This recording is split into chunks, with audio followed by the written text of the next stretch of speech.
What's up, you guys?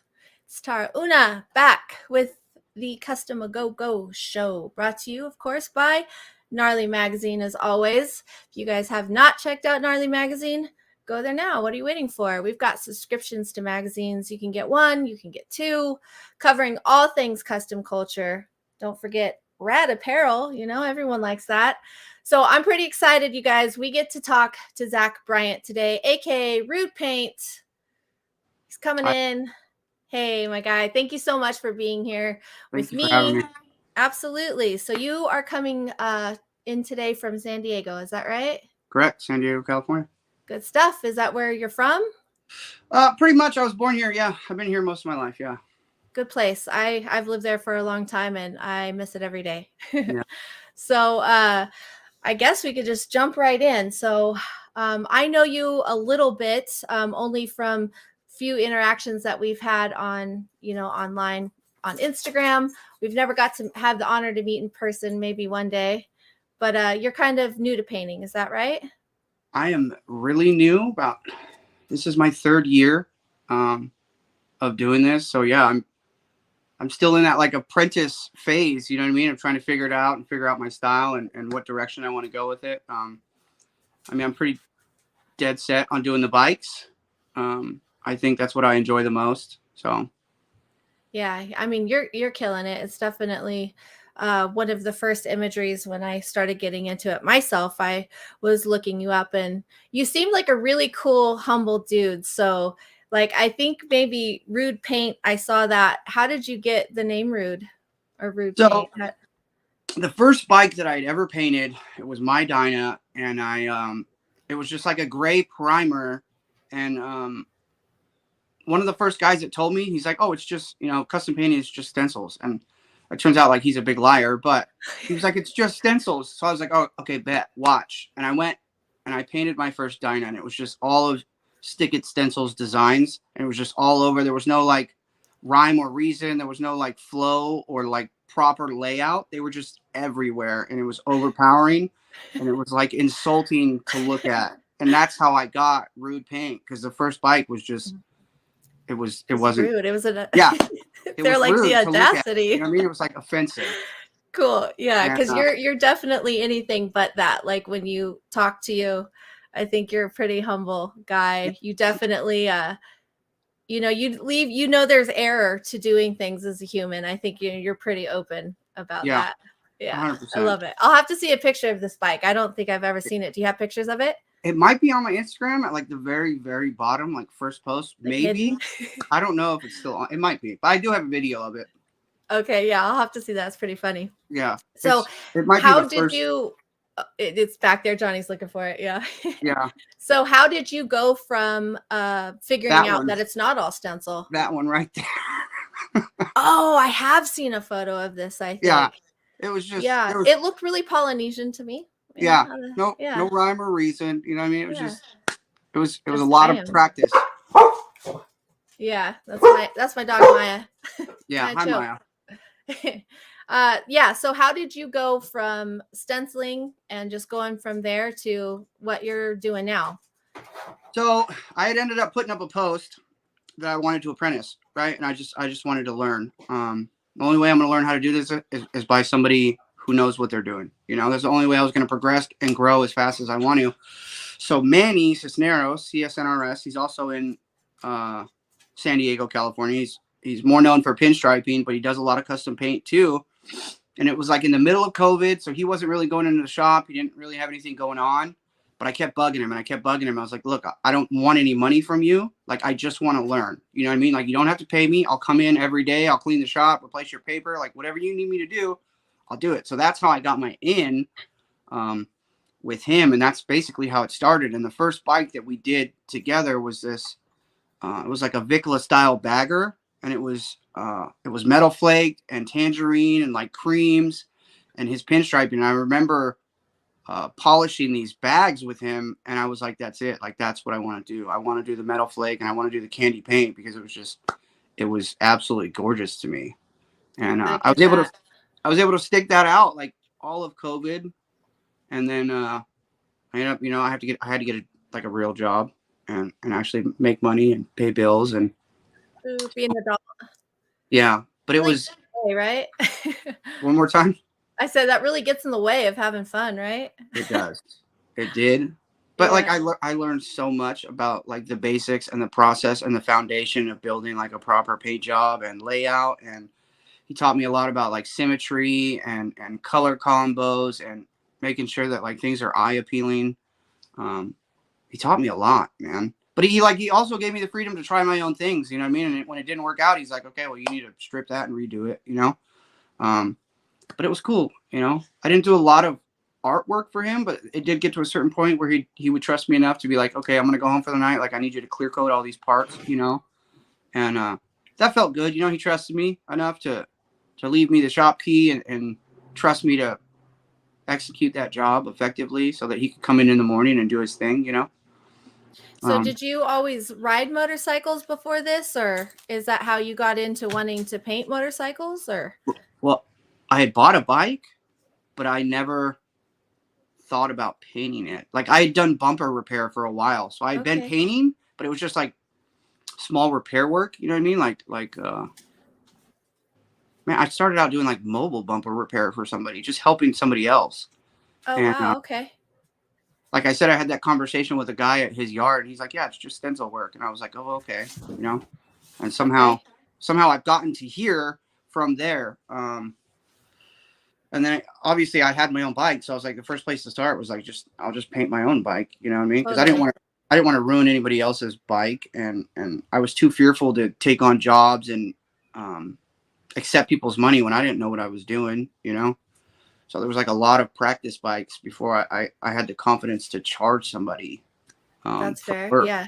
Yeah. How did you go to, I guess, getting customers and kind of getting ready to be comfortable enough to I'm still set not out? comfortable. I'm still so Honest. See, that's one of my favorite things about you. You're just I'm honest. I'm still so uncomfortable about it because like I know what I'm doing, but I don't know. And like I feel like I'm impersonating this person. You know what I mean?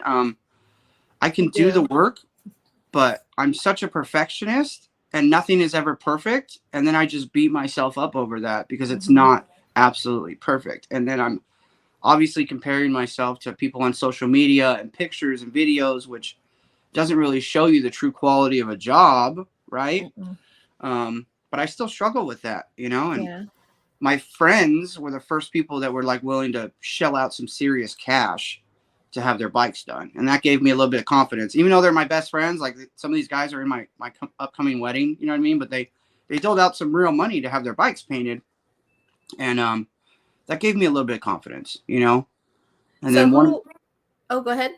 one of the local dealers, his name was Donnie. He kept bugging me about doing a bagger. He wanted to do a bagger because I'd taken my bikes down there for events and shows, and like he obviously fully believed in me, but I was like, I don't want to do a bagger. Like that's a lot of bike. You know, I do 5-piece bikes. I don't do 27-piece bikes. You know what I mean?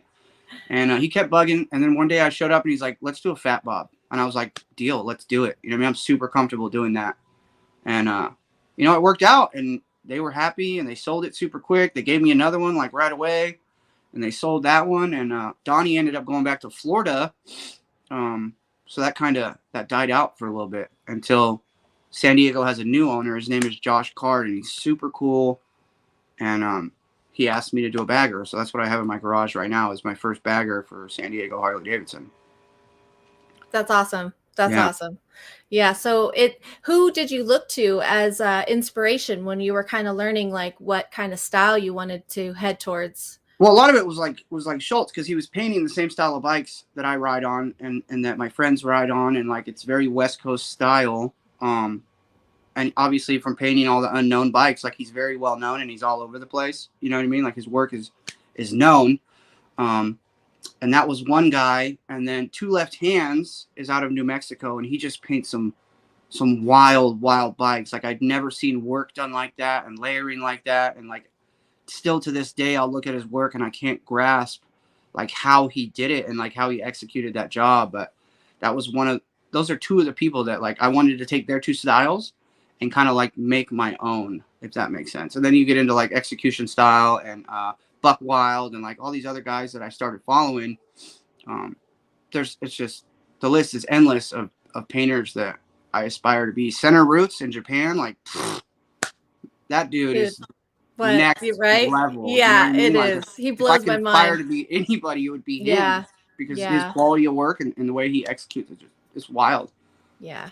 It's well done. Yeah, that's one thing that I have noticed, I think, from maybe watching your videos is I know a lot of painters, and that's kind of a thing where I'm from is a lot of people are like, oh, there's tons of painters, but quality painters. And Yeah. so, I've gone to bike shows and custom car shows my whole life. My uncle was actually a painter, and I've always been just completely enthralled with looking at paint. But now when you start to look at it, it's not even that you're being like arrogant, like, or trying to chip it apart and be like, I could do better, but you start to see where it could be better. Maybe, I don't know if you take it Yeah. seriously. So I think like watching your videos for me personally as a new painter as well, I was watching you just really take pride in, how you could be better, how you can sand better, like don't leave that orange peel and things like that. And I was like, dude, this dude's going to get really good. Like he's going to get really good because you pride yourself on that. So that was definitely one thing why I guess maybe you were my favorite in the early beginnings of me painting. So Yeah, I it's like saw that. how do you stand out in like a market that's, I mean, like you said, there's so many painters. There's an endless list of painters. How do you stand out in that sea of people that are doing the same kind of work or the same style? And it's like the only thing that I can really do is to make sure that my quality is good and on point, and not ignore the little details or not try and skip over things. There's no shortcut to like executing a really good paint job, right? There's not. You can't just skip steps and then hope the same outcome is going to come, because that's when I run into problems or mistakes, and then I have to backtrack and do it all over again. And it's like And that I've hurts your feelings bad. I've done it, and I've tried to be like, Yeah, oh, me too. I just won't do this time, and it always backfires. And Yeah. I don't know, Yeah. So, it's a how struggle. did you get into doing raffling? Because I know you were talking a little bit about your friends funding maybe their bikes getting built, and then that kind of probably maybe propelled you a little bit to do Well, so more bikes, I or initially how I started funding my journey was I'd already had like a decent following, and I think it was just from making videos, like I got a lot of followers just from making the content that I made. And then I was like, I wonder if I painted a set and like offered, people the opportunity just to win it for $50. You know what I mean? I didn't think it would work, but I'd seen other people raffling off whole bikes and parts, and I was like, I don't see very many people raffling off like a tin set. So I would buy all the tins, I would paint them however I wanted, and then if you wanted an opportunity to win it, then you could enter. And somehow that has been successful this entire time, and it has afforded me the opportunity to keep painting and not have to get a 9 to 5 job. And like because it is not cheap. it's not, It is not. Yeah. but like the first raffle set was like, it was $5,000, and then I did another one that I didn't like, and it was like $4,000, and it's only grown from there progressively. And I think that's just because I've started to believe in my work, and I've started to believe in myself a little bit more. That self-belief, which it comes and goes. It does. As an artist, I think, or just someone who stays humble, Yeah. it comes and goes for me as well. Sometimes I'm like, "Oh, girl, you're a bad bitch," and then I'm like, "I don't know what I'm doing." Like, So yeah, so the moment I start getting in the mindset that like I got it going on, and I know what I'm doing, I don't. you get Like humbled, huh? the project humbles me really, really quick. Yeah, And it's yeah, like, okay, you got to take a step back. yeah, Because I got to a point, I was like, maybe I should learn how to like do engraving or something. I was like, I kind of got the painting thing figured out. Maybe I should start something else. And the moment I started thinking about something else, like everything went wrong. And I was like, all right, you need to take a step back and like just focus on the painting. If that's your thing, yeah, that's all you need to focus on. So yeah. What's your favorite, I guess, style? Or, do you like working with candies or the flakes, or laying the patterns, tape work?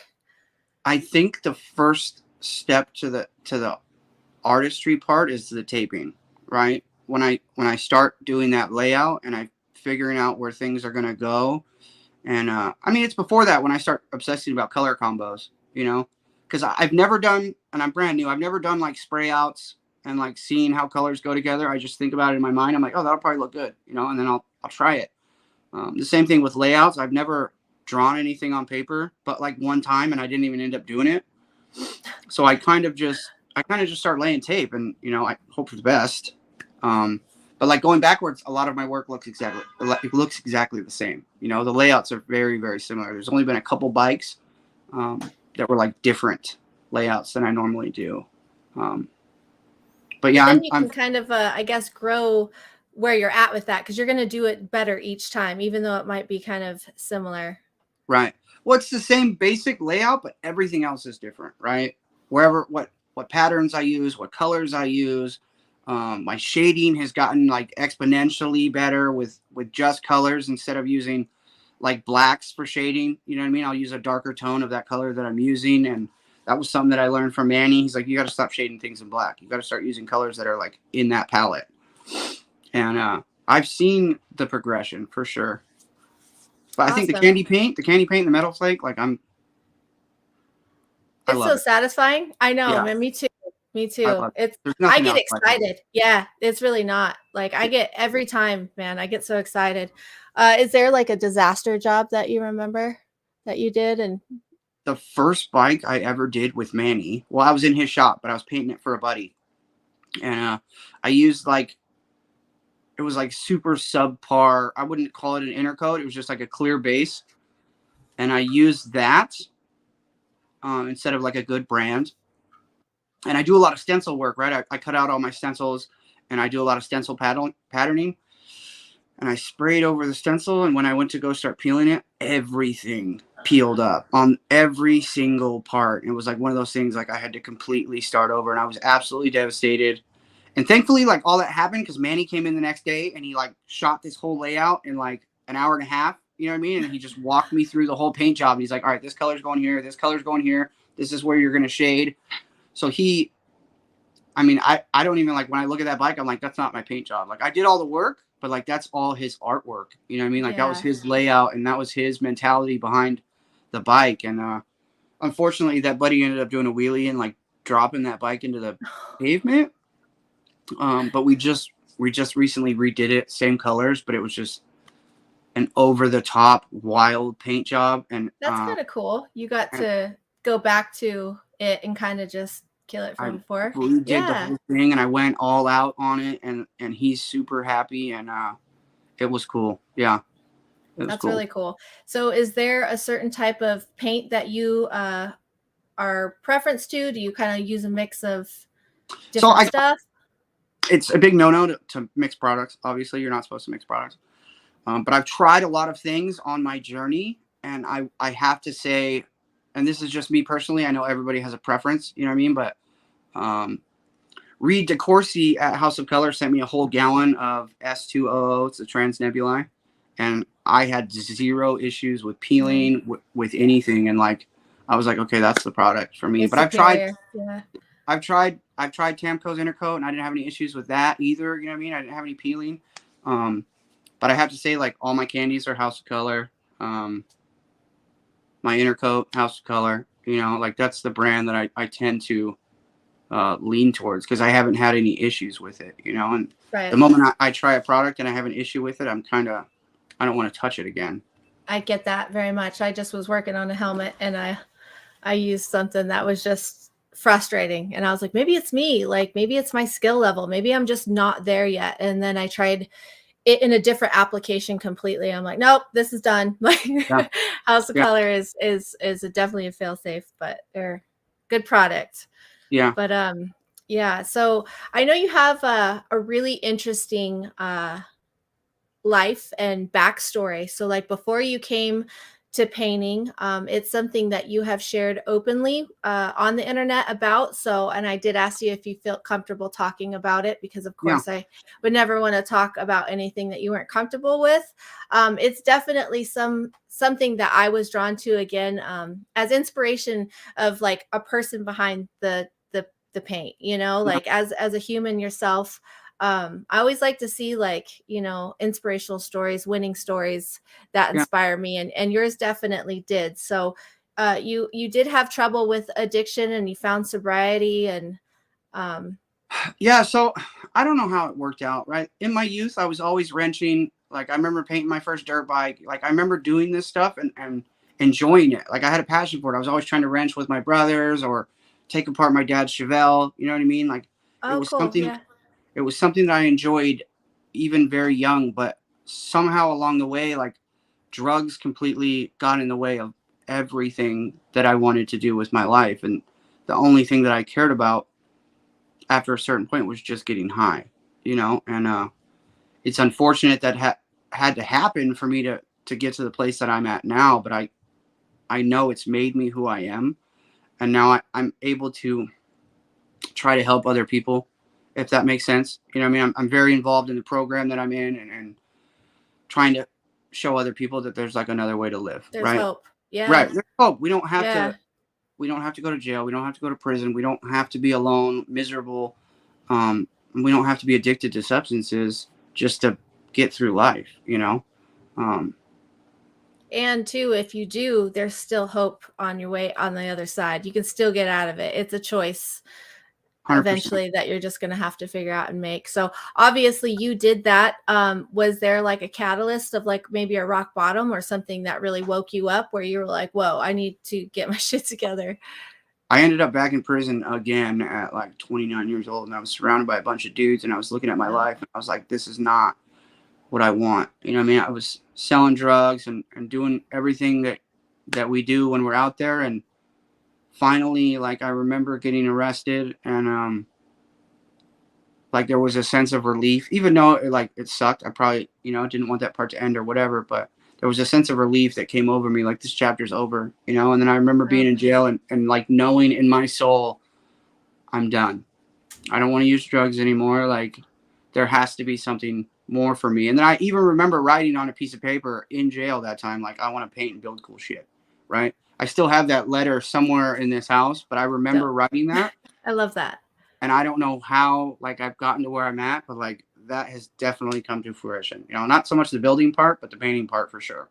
You're manifesting it, and putting in the work. Like that's what people don't understand. They're like, oh, manifestation, how's that work? You think of something and it appears. It's like, no, it's achieving a goal or a dream. And right, you but you start thinking, you start writing about things, and like opportunities that you normally wouldn't have seen show up, right? So a perfect example is like if you go buy a car that you never have ever seen before, like they're everywhere, but you don't see them. But then you buy one and you see it every single day. You see all of them, right? That's because it's in your life now. So it's the only way I can explain it is like I started writing about it and I started talking about it and I started telling everybody, even before I'd even custom painted and everything. I was like, I'm gonna be a painter, just telling anybody that would listen. Yeah. I remember telling my fiance's parents, like before I ever even had a job, like doing paint work, I was like, I'm gonna be a custom painter. Like, okay, but how are you gonna take care of our daughter? You know what I mean? Like you're gonna marry her. I was like, I'm gonna be a painter,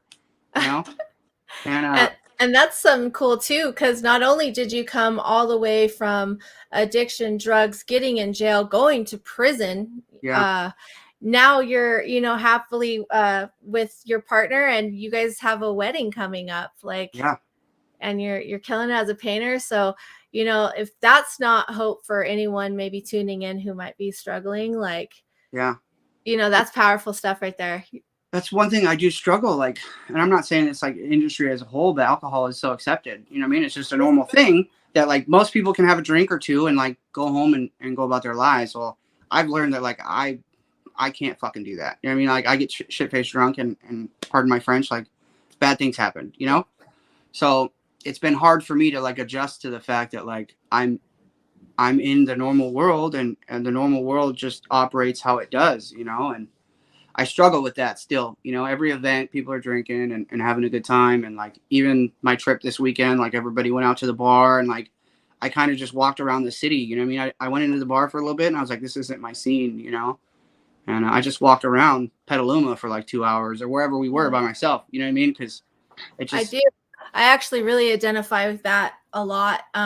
Growing up in Las Vegas, it's definitely just so I went from Las Vegas to San Diego, and it was such a culture shock that as a young woman, like going out there, all the lights came on at 2 a.m. and I thought the cops were there at the bar. I was like, what's going on? The cops are here. And everyone's like, wow, no, psycho, calm down. Like it's last call. And I had never heard of that before. Right. And that was, it's really sad. It's really, and that actually really started making me retrospective of, where I was at, because you grow up in Vegas and it's just woo party all the time. And like you said, Yeah. it is, alcohol is very important.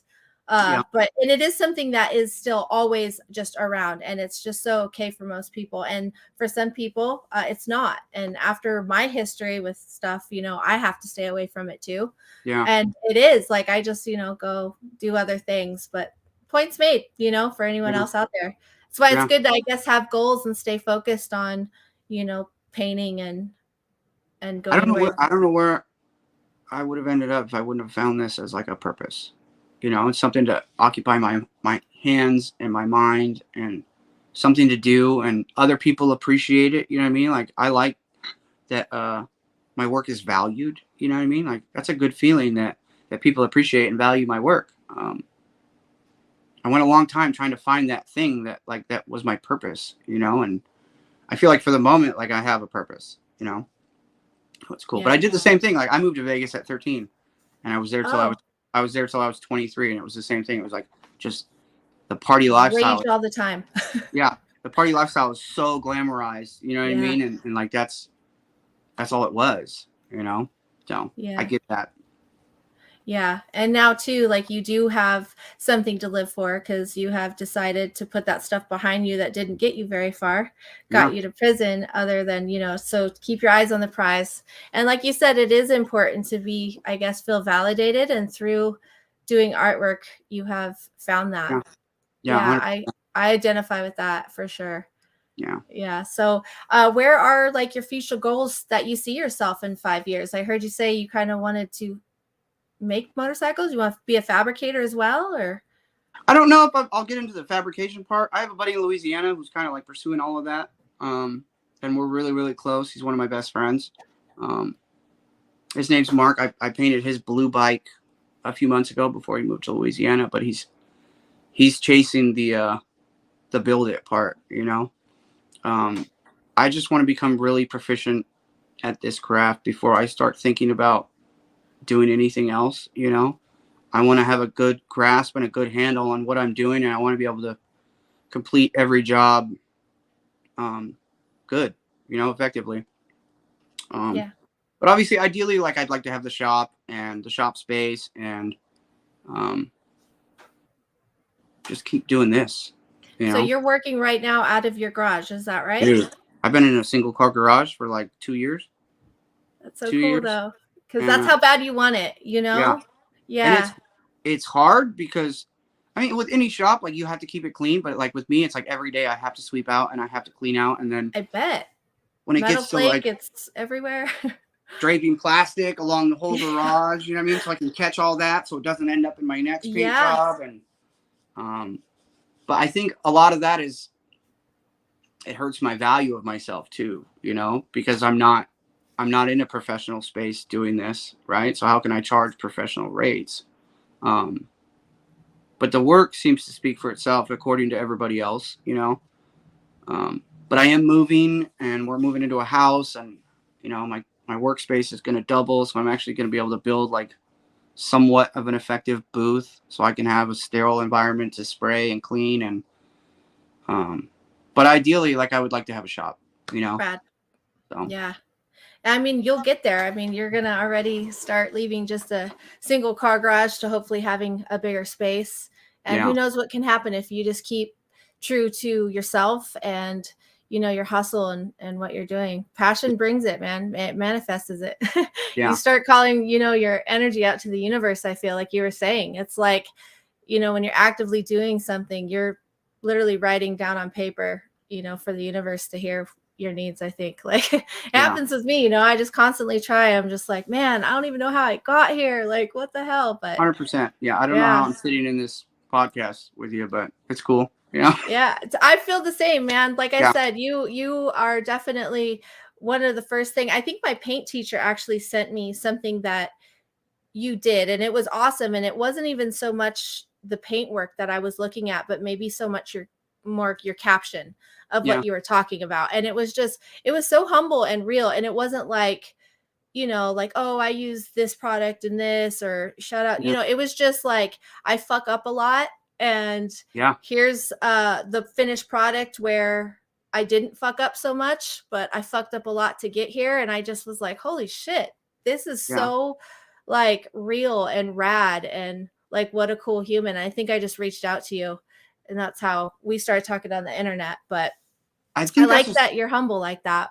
that's a side that most people don't get to see. And I talk about this a lot amongst, our peers and whatnot. It's like, we don't show everybody the mess ups, right? It's just the final quality bike put back together, right? And that's all people get to see. But they don't know how many mistakes or setbacks or, burn throughs or whatever happened in the paint job to get there, Totally. But there's so many new people in the industry, and it's like, a lot of them will tell me, they're like, I suck. I don't know why I ever started this. And I was like, I tell myself the same thing all the time, but like, this is part of it. It's part of the journey, is messing up and learning, because you're going to learn more from your mistakes than you are your actual successes. Because at least now, like, wow, I'm not doing that again. Yeah. It may have been a Yeah. big setback, but at least you're not going to do it again. And we live too in like the age of social media, and like especially like Instagram. You get one picture, and usually that is, the lighting is perfect. It's like all of those mistakes have been learned and gone through, and you're getting that one image of not failure, and it's like, I think that's maybe why it was so refreshing to me as well. And yeah, that's definitely cool. So do you have anybody that I think I asked you a little bit before, like who you look up to? Is there somebody that you go to for like advice, or some of your favorite painters out there? There's this guy, Dennis. He's in Northern California. He's about to move to like South Dakota to teach at like some high tech auto body school. Dennis D-Dog. He's been super, and he reached out to me, like we'll sit on the phone for an hour, 2 hours talking about product application, and he's been so forthcoming with knowledge, and I really appreciate that, because I needed it so hard in the beginning to like just somebody to teach me and show me how to do this, because I knew this is what I wanted to do. And it was hard in the beginning to like get people to respond or answer questions, and I get it. Everybody's busy. You know what I mean? I'm even reaching a point where it's like, it's hard to get back to everybody that asks me questions, but I do my best. And I've helped so many guys like through their first paint job. And like, then I see them starting paint pages and like pursuing the craft. And it's like, okay, that's cool. You know what I mean? Like I helped. Schultz has been super cool with me ever since we got to meet and hang out in Arizona. You know what I mean? Any questions I've had, he's been helpful. Manny is always super helpful if I call him, or if I need something pinstripe because I don't feel I could do it. I guarantee he would do it, Two Left Hands, he was super cool answering questions. Like, I've met a lot of cool people that,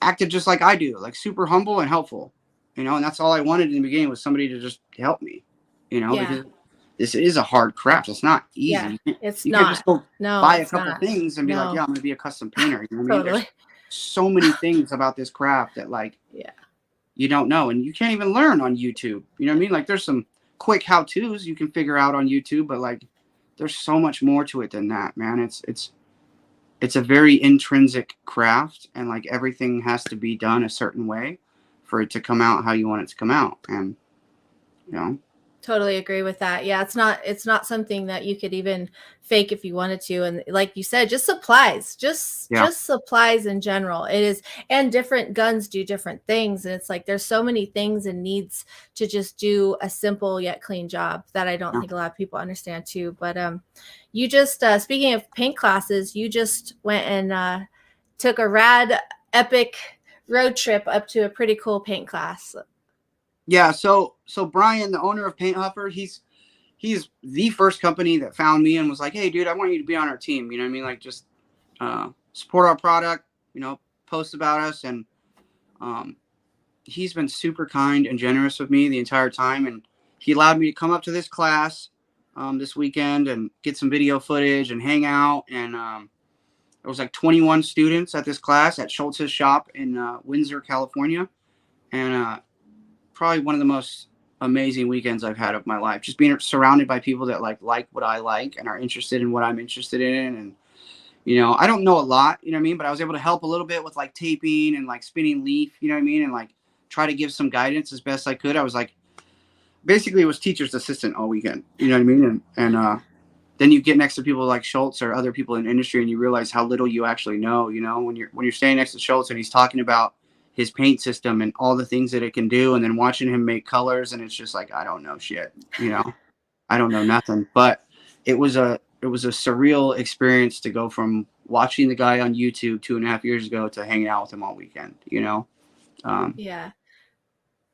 I really like to that there are so many accessible paint shop or paint workshops happening right now.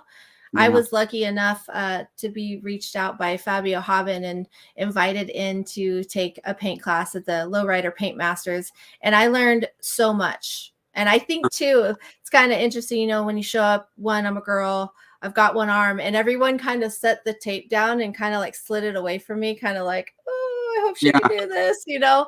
So it's like, it does show you what you could do. And like you said, if you get to help other people in the class, it shows maybe you what you know a little bit. So yeah, yeah. And then you meet like, you know, these guys who have been living legends who've been doing it for, and they're just telling your stuff and you're like, oh, I don't know anything. Yeah. yeah.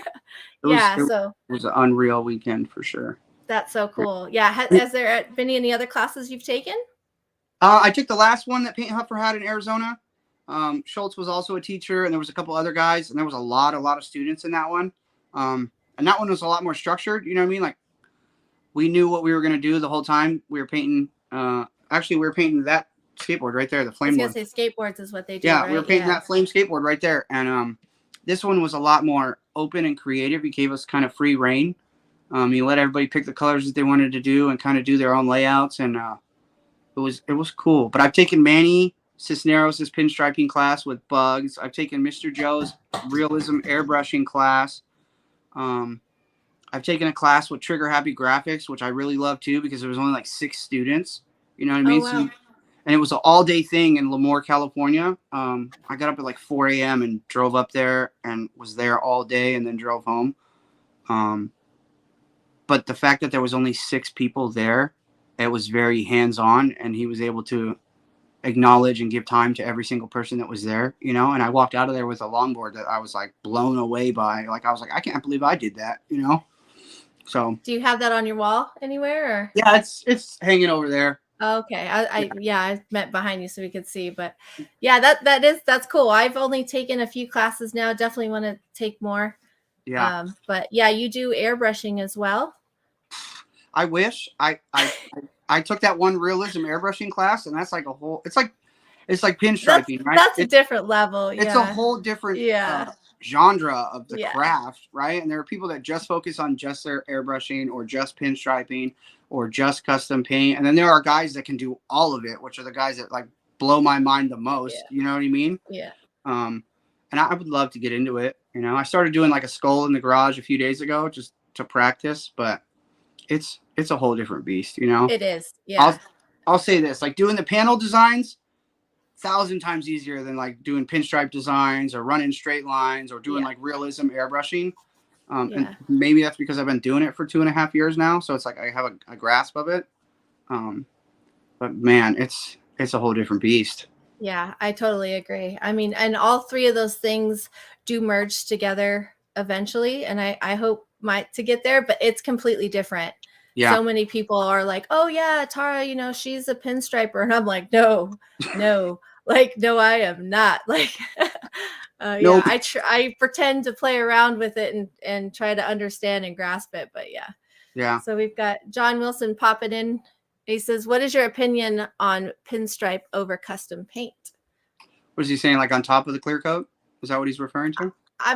I'm not sure. He just says your opinion on pinstripes over custom paint. So I'm assuming so. So I guess it would depend on the application, right? So if you're in the middle of a paint job and you're putting pinstriping down and you can clear over it, cool, it's part of the paint job. But like if you're bringing your car in and you just want pinstriping done, the amount of money it's going to cost you to have it sanded, pinstriped, and cleared versus just having it pinstriped and leaf is drastically different, right? So maybe some people just want the enamel on top of the clear coat and they're okay with that. You know what I mean? I'm not sure if that answered his question or not. I probably shouldn't even be speaking on it because I don't do pinstriping as much. I mean, I do it in my own work, but it's always under the clear coat, you know? Okay. That's a thing. So yeah, that's definitely something. And too, if somebody, and like you said, if somebody is coming after the fact, after a bike's already been painted, that's already been cleared. So if you're wanting just pinstriping, it's going to go over. So well, it's like, and a lot of pinstripers do that. They'll set up at shows and they'll pinstripe your bike, like, you know, right on top of the paint. And like, they've been doing it like that for forever, and it's still super cool, and it's still their own artwork. And yeah, I don't see a problem with it at all. Yeah, so that's really interesting, though, something that you said. So all the pinstriping that we've seen you do is under your clear coat. Correct. Because you're able to have that, I guess, because you're there painting that bike, you're able to put that down below the clear. It's, in the process, you know what I mean? I'm Yeah. able to just include that in the paint job. And, you know, it's a whole nother layer that I have to add to get those pinstripes in there and get them out smooth. But, you know, that's what makes the paint job at the end, you know? Yeah, absolutely. So if we can, are you taking any customers right now? Are you taking any custom work? Wow, it depends on what it would be. Okay. I know I have a bagger in my garage for San Diego Harley, and I have 3 more bikes that I have to do for Indian of San Diego. And then I actually just pulled a winner for a raffle set for a guy. So I got to paint his whole bike, which is only a Dyna, which, I mean, it's still going to take me some time. But so that's 5 bikes I have on my plate right now. So how, like a smaller bike, what is the time frame for you? I tell everybody 4 weeks. And the only reason I can do it in 4 weeks is because that's the only thing I'm working on. Pretty fast. I only have enough room in my garage for one thing at a time. Yeah. But if I was one of these guys in a shop and I had multiple bikes going on, obviously the time frame is going to be a lot longer, you know?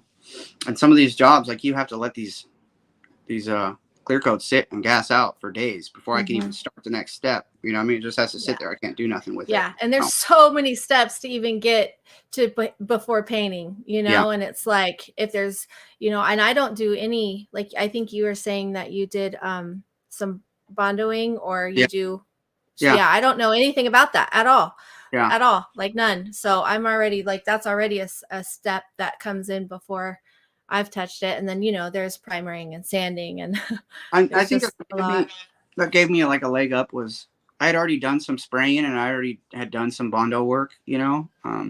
So fixing like little dents and dings and stuff like that weren't a problem, but it's pretty useful when somebody brings you a set that's got, you know, a gouge in it or a dent in it, and you know how to fix it and get on to primer and sealer and start your paint job. That's huge. Yeah, absolutely. Because if not, that's another person in your shop having to do that work, and or I got to take time. I got to take somebody. I got to pay them to do it. You know. Yeah. So if anyone's out there is looking for your Instagram, where do they find you? It's at RudePaint. Super simple, one word: RudePaint. Good stuff. And are we going to see any shows coming up? Do you have anything projected like that, or any future classes? Well, I don't have any shows per se that are coming up. But pretty much anytime Brian puts on a class, I try to get my foot in the door. And that's from Paint Huffer, correct? And that's from Paint Huffer, yeah. Like I said, he's been super kind and generous and helpful with me along my entire journey. And he lets me just show up and hang out at these classes, you know what I mean? And now I'm at the point where like I can help, and I take video footage and stuff for him to put on Instagram. So it's been cool, man. Yeah, absolutely. Well, I hope I get to run into you maybe at one of these classes. I did win one, and hopefully I can make it to one really soon. Yeah. But they're already planning another one with Schultz. I mean, I know he has another one next month at Valley Customs, which is just like a little north of me. But I haven't attended that class, so I don't know. Okay, yeah, I know. I think he said something about North Carolina or something like that. I do want to go to that one. Yeah, so bad, it's an airbrush class. Yeah, but I don't know what that looks like. So there's Montanez Designs, which he does like a really cool pinstriping and custom painting. And then my guy, if you're watching, he watches a lot. Yeah, and Foggy Speed Shop and Tukey, right? So there's 3 amazing artists that are going to be teaching this class, and it's on the other side of the country from me. But I really, really want to go. And I got a couple buddies that were already like, dude, you could stay with me. We'll go to the class. We can ride. So I think I'm going to make it happen. I want to. Yes. Yeah. That'll be cool. I'll be looking at that. Yeah. Montana Designs. I was lucky enough to meet him at SEMA this past year. Yeah. what a cool dude, because he's really new to it as well. Yeah. And like, I'm just watching this dude just scroll. What's up? There he is. Yeah. Yeah, thanks for popping in, my guy. Yeah, but man, scroll work, I don't Unreal. talk to me about it. Yeah. I can't even like fathom it yet. I try it and I'm like, I suck. Yeah. I hate this.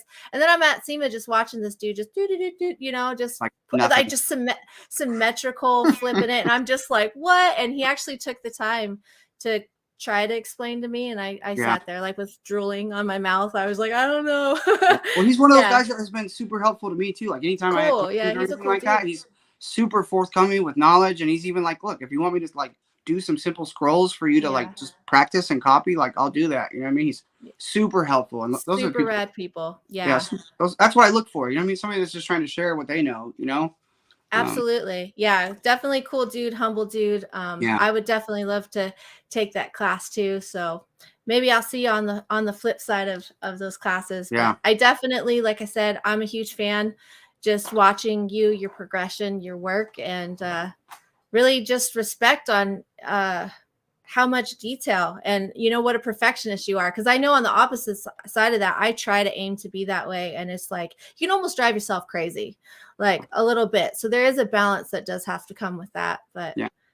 I definitely am always watching, and I appreciate you stopping in today and talking with me. Is there anything else that you kind of wanted to talk about? Or No, man, this was absolutely an awesome experience, and I got to share like my side of it, you know what I mean, and my experiences, a couple of them with my little bit of my journey so far, you know what I mean. So it's been super cool, and I'm super grateful that I got to do this. yeah, thank you so much for being here.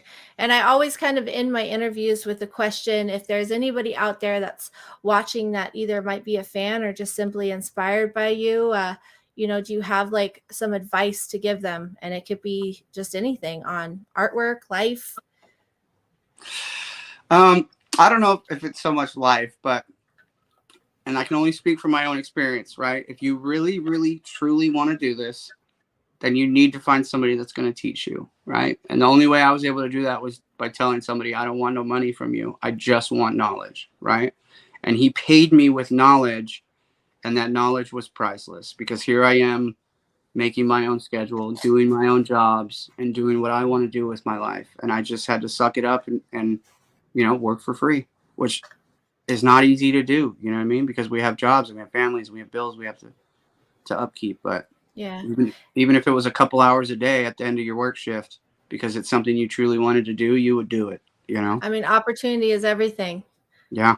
Yeah, absolutely. And knowing that there's not gatekeepers in the world like that, and that there is people out there like willing to teach people who want to learn. I know I had a really cool dude do the same thing for me, and that's even why I am where I'm at right now as well. What up, Rob Bob? Yeah. Yeah. So It's thank you huge. so much. Yeah, it is. Thank you so much for popping in. Like I said, I really appreciate you. I know what a busy guy you are, and I know you had to take, you know, hours out of your schedule to be here today. So super thank you, super humbled. Yeah. And hopefully I get to meet you in person someday. Cool. Thank you very much. All right. Thanks so much for being here.